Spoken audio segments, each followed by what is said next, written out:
Hello and welcome to Where You're Not Entertained. I'm Daniel. I'm Rachel. And I'm James. And we are covering the second episode of Season 2 of The Mandalorian. Yep. And they got right into it again. This is really good 2 episodes. It has been. Yeah. Yeah. I'm enjoying it. I enjoyed the first season or I wouldn't have watched the second one. But I do feel like this is kind of off to more of a start. Which is kind of obvious. They didn't have to do as much world building and story building and things like that. You're already in it. Yeah. Right. But they've been really good. These first 2 of season 2 have been my favorite so far. Yeah. And just a heads up, in case you haven't seen it, we're going to spoil it. So make sure you go watch the 35-minute episode before this. But one thing that I was thinking about from last episode before we jump into this one is I wonder if they're going to do something like where they try to rebuild the Mandalorian order. Because so far we've only seen one group of Mandalorians. Maybe we find more of them later on. Right. But with the fact that, he goes to Tatooine to find the only Mandalorian he's heard about so far, and it turns out to be the sheriff. And so he gets Boba Fett's armor, but then at the end you see Boba Fett, so the audience knows that there's at least 2. Right. I'm curious if that's going to be kind of like a through line of last time we saw the Mandalorians all get killed by the remnants of the Empire in an attempt to get the child back. Right. Yeah. And so I wonder if that's going to be part of this one, is kind of rebuilding everything. Yeah, I'm curious about that as well. It would make sense. I think that this quest to find the other Mandalorians might lead to the creation of a new guild. Right. And I mean, ultimately, the quest is to get the child to its species. But it just seems as though it's necessary to connect with more Mandalorians to complete the quest of returning the child. So I'm curious, and I can't imagine that they'd return the child in season 2, especially with revealing more of Yoda's races or race.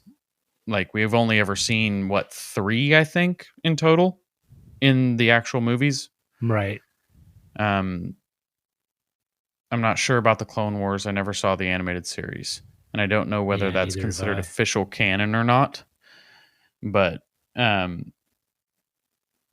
yeah, I mean, it's an interesting path, and I'm very curious where it goes. And even if none of this happens and it ends up just being Mando and Boba Fett meet up at some time and team up, that would be worth it in and of itself. Yeah, I think it's one of those things that they're going to have to draw it out longer. I don't think it's going to just be... I don't think it's just going to be episode or season 2 and now here's a new guild. Oh, and we return the child. Yeah, I mean, Obviously those things, I think they're going to take time and they're going to have setbacks in doing both. Oh, definitely. So there's going to be They've got a Darksaber to encounter. Right. Well, my assumption is that they're going to like make you feel like it's about to happen and then just whoosh it all away. Yeah.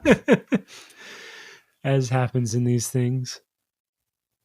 Yeah, and I'm curious because that's the trend with streaming services right now, right? Is that they're keeping these shows to really limited seasons. Yeah, 8 episodes. 8 episode, yeah. Well, I mean, in terms of like Netflix always seems to cancel a show or finish a show after 2 or 3 seasons. So I'm curious if Disney has a longer arc planned out for it. Well, I mean, season 1 of Mandalorian did really well. So I would assume that as long as it keeps going in that trend, that we could see quite a few seasons. But yeah, well, and Disney isn't Netflix. But yeah, no, and that's definitely I get that. There's been plenty of Netflix shows that are super popular and highly rated that they just cancel dump because they want to move on to something else. Stranger Things.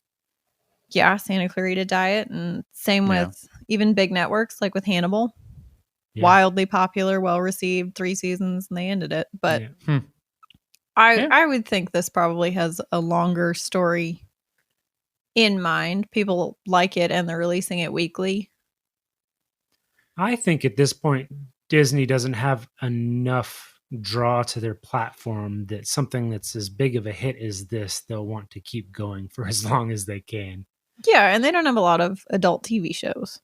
No. Right.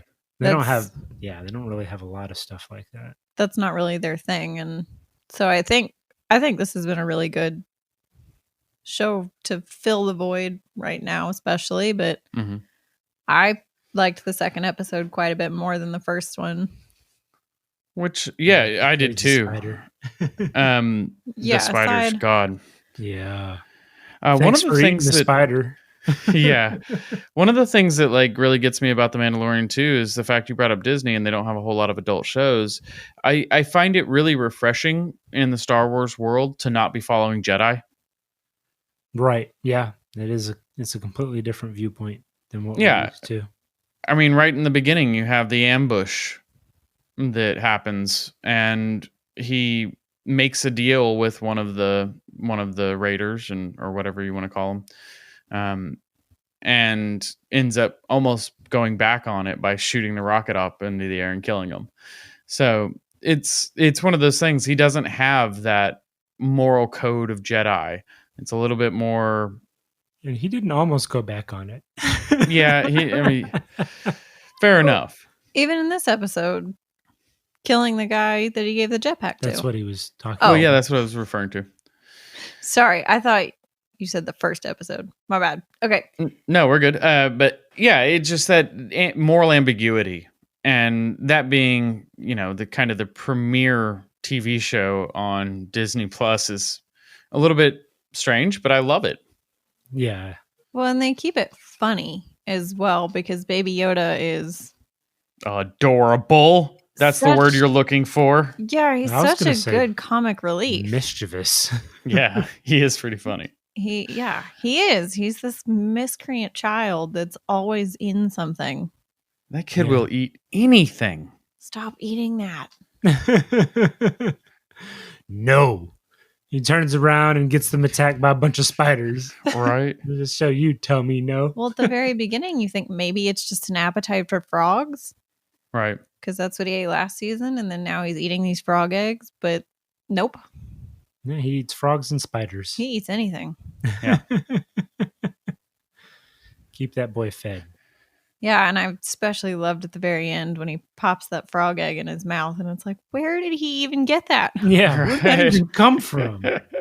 He's been saving that one. You tricky little... He knew they were going to lock down the supply of eggs. Mm-hmm.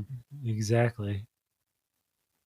Yeah, it is refreshing to have the different vantage point and, not that same code, right? That everything has to kind of follow, but you get the humor as well. And I mean, even in this episode, there were two, we'll call them good guys. Yeah, we saw some of the rebels there. Yeah, they're some X-wings, man. Yeah, exactly. But so they're even kind of in the same, I guess, in the same light, right? Because they originally were like, all right, follow us in. He takes off, and they're not wanting to shoot him down, right? And then they don't immediately open fire. They continually say, pull over or we'll open fire, and then they don't. Yeah, exactly. So you get some of that, but then at the same time, they're like, at the point where they save him, save them, I guess. They're like, yeah, we're supposed to arrest you, but you've done some good things that make us think that you're maybe you're not a bad guy. Right. Yeah, and then they still don't help him. Yeah, they still don't help him. Well, there's that.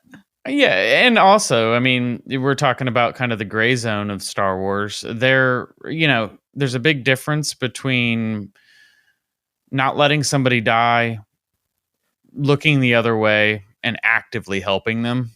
Right. And Right. I think that as kind of the police force of that sector, they have the ability to do the first two, but maybe the third one's kind of pushing the limits. Right. Yeah, I And they appreciate that because it doesn't put them in the same super high moral light that you see or I see so often with the Star Wars movies. Mm-hmm. It's always the light side versus the dark side, and it's good to get a little gray in the middle. Yep. Yeah. They're just people. Right. In this instance. Exactly. Everybody's just trying to survive. Exactly. I do want to take a second to talk about, did you guys see, like, I swear it was a Wall-E reference. That little Treadwell droid in the beginning? Yeah. Yeah. When they were cooking the meat or whatever. Exactly. I was like, oh my God, that looks like Wall-E with a really long neck. Yeah, I kind of thought the same thing. I was like, Okay. they put I wonder Wall-E if that was intentional, because that was immediately what I thought. Was Wally? Oh, I guess that is Disney as well. Yeah. Yeah. That makes more sense. When they were running from the spiders, it was like, hey, this is like Harry Potter. Yeah. But not Disney, so probably not Disney, intentional. Those spiders were terrifying, man. Yeah, no, not cool. Those were much more horrifying than real spiders. Yeah. Yeah, they have like actual mouths with teeth, not just pincers. Yeah, no thanks. Yeah. And they're much bigger. Yeah. Yes, Yeah. they are. That was a good kind of like monster attack. I felt that was fun. Yeah, it was. It wasn't your typical group of 5 dudes trying to beat the Mando up. Right, exactly. It looked like something that, was natural to the environment and got disturbed and was like, not my nest. Mm-hmm. Pretty much, which makes sense. Yeah. So it was a natural antagonist. Yeah. It was less societally based. Yeah. Which is good. Exactly. It's a good time. Good times. Well, there wasn't a whole lot that happened in this episode, so I don't know if there's really much more to cover unless you guys had something you want to bring up. No, this is again one of those more standalone, like you have the overarching theme, but this episode in itself is definitely one of the more standalone that doesn't really put you further into the overarching story. Right. Here's an adventure. We had the frog creature that with the eggs that still hasn't been delivered to her homeworld, so that might have something to do with the overarching story. Oh, I'm sure it is, because it's supposed to be her husband that knows where the Mandalorians are, right? But other than that, there's no real tie-ins. Exactly. I'm looking for other Mandalorians. Here's the child, keeping him safe. I'm delivering you somewhere. That's about it. Yeah, the majority of this episode was crashed on an ice planet, got chased by spiders. Right. Exactly. How do we survive? Okay, and on that note, I think that wraps it up for episode 2 of The Mandalorian. If you like what you heard, please go on, like, and subscribe, and join us next time on Were You Not Entertained?